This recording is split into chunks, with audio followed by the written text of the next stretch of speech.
Bismillah. David s'allongea sur son lit et regarda fixement le plafond. Il avait raccompagné Laurel à Glenside Lodge, et cette fois il n'avait pas repoussé indéfiniment le moment de se dire au revoir comme il le faisait d'habitude. Ils s'étaient séparés presque sans un mot. Mais la simple idée des souffrances par lesquelles elle était passée le rendait malade. Même s'il ne connaissait toujours pas les circonstances exactes qui avaient été à l'origine de ces brûlures, il comprenait à présent pourquoi elle avait été aussi bouleversée lorsqu'elle avait entendu son père évoquer la beauté de Caroline. S'il avait été présent, il aurait ajouté que c'était la seule chose à mettre à l'actif de son ex-fiancé. Encore aurait-il fallu qu'il se doute de la raison pour laquelle Laurel avait si peu confiance en elle. Il comprenait aussi pourquoi elle avait perdu connaissance à la vue du barbecue en flammes. Il poussa un soupir en songeant au jour où il lui avait dit qu'elle s'évanouissait pour des broutilles, si seulement il pouvait reculer les aiguilles du temps. Mais le pire, c'était la façon dont il avait réagi. Quand elle lui avait montré ses cicatrices, elle avait fait preuve d'un courage infini. Au lieu de lui dire qu'il l'aimait comme elle l'était et qu'il la désirait toujours autant, il était resté sans voix. Il était cependant hors de question qu'il laisse les choses dans cet état entre eux. Dès demain, il parlerait à Laurel et tenterait de lui faire oublier la façon inqualifiable dont il avait réagi. La maison était vide lorsque Laurel rentra, mais Hélène avait laissé un mot sur la table basse du salon. « Je fais du babysitting chez Georgina et Ben, car ils n'avaient personne pour garder Alan. Comme ils risquent de rentrer tard, je dormirai chez eux. J'espère que ton bilan s'est bien passé. À demain, Hélène. » Laurel laissa échapper un soupir de soulagement à l'idée d'avoir la maison pour elle seule. Voyant l'état dans lequel elle se trouvait, sa tante aurait voulu savoir ce qui s'était passé. Elle aurait sans doute fondu en larmes. Mais 2 heures plus tard, comme elle ne réussissait pas à trouver le sommeil, ses pensées tournant stérilement en rond, elle finit par se lever et après avoir enfilé un peignoir, elle partit s'asseoir dans le jardin. Il faisait chaud, il n'y avait pas un souffle d'air, le clair de lune baignait la campagne de la lumière blafarde. Seule dans le jardin silencieux, Laurel songeait à la façon dont elle s'était comportée. Alors qu'elle avait eu l'intention de tout expliquer calmement à David, elle lui avait jeté les mots au visage, lui infligeant brutalement un spectacle qu'elle avait elle-même du mal à supporter. Le résultat, c'était qu'elle l'avait fait fuir. Elle ne s'était pas montrée aussi cruelle que Darius, bien sûr. Elle avait toujours su qu'il ferait preuve de plus de compassion. Mais il était resté silencieux ensuite, et même lorsqu'il s'était dit au revoir devant Glenside Lodge, elle avait senti qu'une barrière infranchissable se dressait entre eux. Depuis le banc où elle se trouvait, elle vit la voiture de David se garer dans l'allée. Mais elle ne bougea pas. Elle ne réagit pas davantage lorsque, franchissant le portail, elle traversa le jardin pour se diriger vers elle. « Venez, dit-il en la prenant par la main. Il ne posait pas de questions. Elle ne chercha pas à résister lorsqu'il l'entraîna vers la BMW et ne recouvra sa voix qu'une fois dans la voiture. « Où allons-nous » demanda-t-elle. « Vous le verrez bientôt. » Du coin de l'œil, il la vit resserrer les pans de son peignoir et sourit. « Il n'y aura pas grand monde pour remarquer votre tenue à cette heure. Par ailleurs, ce n'est plus la peine de vous cacher à présent, n'est-ce pas ?» Il se gara devant la maison du lac, mais au lieu de faire entrer Laurel, il la conduisit à l'endroit où les 2 bras du fleuve se rejoignaient. « C'est ici que je suis tombé amoureux de vous, Laurel, » dit-il en embrassant le lac du regard.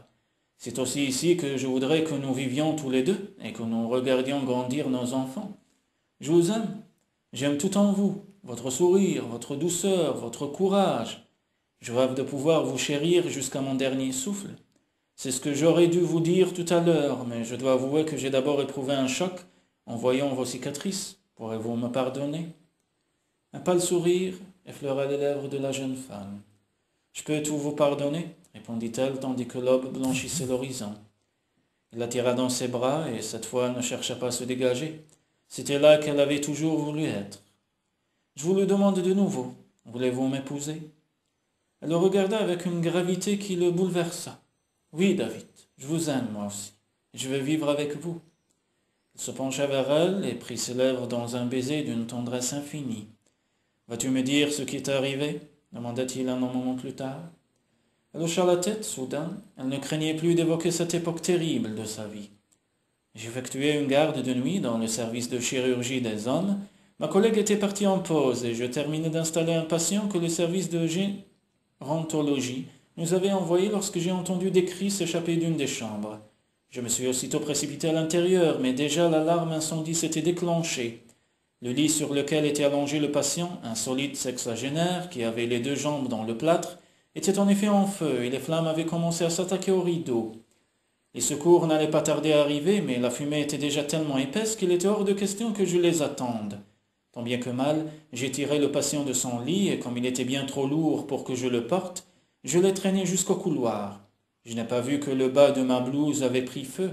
En l'espace de quelques instants, elle s'est embrasée. J'aurais sans doute été transformé en torche vivante si quelqu'un n'avait eu la présence d'esprit de vider le contenu d'un extincteur sur moi. C'est du moins ce qu'on m'a raconté, car la douleur avait été si forte que je m'étais évanoui. Lorsque j'ai repris conscience, j'étais allongé sur un lit d'hôpital et un médecin me regardait d'un air compatissant. Sous l'effet des puissants tranquillisants qu'on m'avait administrés, j'ai à peine enregistré ce qu'il me disait. J'avais d'après lui des brûlures au 3e degré sur le dos, les épaules et les mains, ce qui nécessiterait plusieurs greffes de peau, et mes cheveux avaient été également partiellement brûlés. Mais quelques jours plus tard, il a suffi que je me voie dans la glace pour que je prenne la mesure de ce qui m'était arrivé et de ce qui m'attendait. La seule bonne nouvelle, c'était que l'incendie avait été rapidement maîtrisé et que, mis à part moi, personne n'avait été grièvement blessé. L'homme que j'avais sauvé souffrait de brûlures superficielles et son état n'avait rien d'inquiétant. Plus tard, il a reconnu que malgré les panneaux signalant qu'il était interdit de fumer, il n'avait pas pu s'empêcher de griller une cigarette. Il avait convaincu les membres de sa famille venus lui rendre visite de lui en laisser une, ainsi qu'un briquet, et l'avait allumé. Juste après leur départ, mais il s'était assoupi en oubliant de l'éteindre. Elle laissa échapper un soupir. Voilà comment une vie peut basculer à cause de l'inconscience de quelqu'un, conclut-elle. Bouleversé, David l'avait écouté sans l'interrompre. Ton courage me laisse sans voix, dit-il avec une émotion qu'elle put lire dans ses yeux. Elle eut un sourire amer. On a voulu me décerner une médaille, mais je l'ai refusé. La seule chose que j'aurais souhaité, c'était qu'on efface ces cicatrices dont je ne supportais pas la vue. Mais je savais bien que c'était impossible. Peut-être même aurais-je réussi à les accepter si Darius ne m'avait pas donné le coup de grâce, alors que je lui montrais mon dos lors d'une de ses rares visites. Il a dû tourner les yeux en disant que cela lui donnait l'autre nausée. Nous avons rompu peu après. Tant mieux, dit David avec un tendre sourire, car je ne t'aurais jamais rencontré sinon. Il sortit un écrin de sa poche et le lui tendit, les yeux brillants d'impatience. C'est pour toi, ouvre-le. Qu'est-ce que... Mais Laurel n'alla pas plus loin. Elle venait de soulever le couvercle et de découvrir, posé sur un lit de velours grenat, une magnifique émeraude sertie de diamants. Oh, David, c'est trop, dit-elle quand elle recouvra enfin sa voix. Elle sentit les larmes lui monter aux yeux, mais c'étaient des larmes de joie. Après Darius, j'ai cru que jamais plus un homme ne tomberait amoureux de moi. Je ne suis pas seulement un homme, coupa-t-il doucement. Je suis celui qui t'aime et qui t'aimera toujours, pour le meilleur comme pour le pire. Ils échangèrent un long baiser. Lorsque je suis arrivé à Willowmer, j'avais décidé de tirer définitivement un trait sur ma vie sentimentale, reprit Laurel en se blottissant contre David. Puis je t'ai rencontré, et je me suis de nouveau surprise à rêver. Dès que je te voyais, la vie me semblait plus douce et plus légère. Je ne suis même plus mise à aimer ce village, alors qu'au début je ne supportais pas l'idée de devoir vivre à la campagne. Lui caressa la joue d'un geste tendre avant de se pencher vers ses lèvres, mais le chaste baiser qu'il voulut d'abord lui donner se transforma bien vite en une étreinte brûlante qui les laissa tous deux essoufflés. J'espère que le vicaire acceptera de nous marier au plus tôt, car je sens que je ne pourrai pas te résister longtemps, dit-il tandis qu'il se dirigeait étroitement enlacé vers la maison du lac. Le mariage eut lieu par un bel après-midi de septembre. Presque tout le village était réuni à l'intérieur de l'église, dont les cloches carillonnaient à tout vent.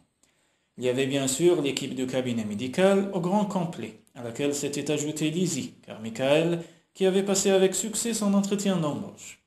Les enfants de James, leur baby-sitter et la gouvernante étaient également présents. Laurel reconnut aussi parmi la foule Sarah Wilkinson dans sa belle robe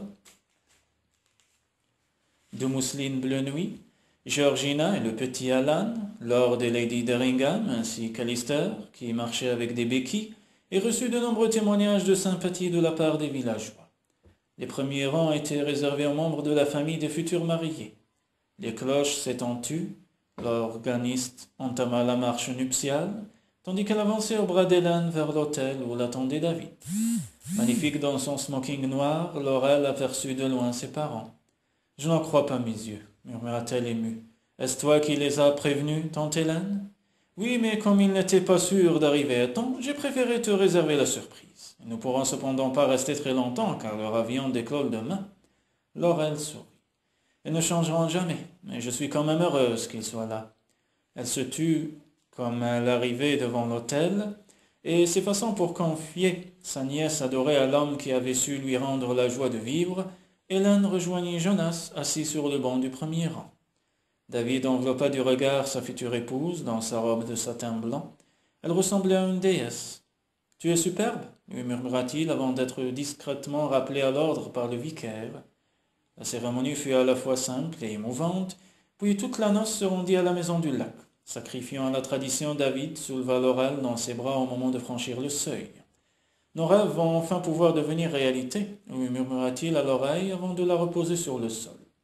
D'où elle était, sa mère se réjouissait peut-être de savoir que la maison de son enfance abriterait désormais leur amour. La fête dura jusqu'au lendemain matin, mais impatients de se retrouver seuls, les jeunes mariés s'éclipsèrent bien avant. Lorsqu'au petit matin elle s'endormit dans les bras de David, Laurel comprit que l'amour qu'il lui portait saurait lui faire oublier les cicatrices du passé.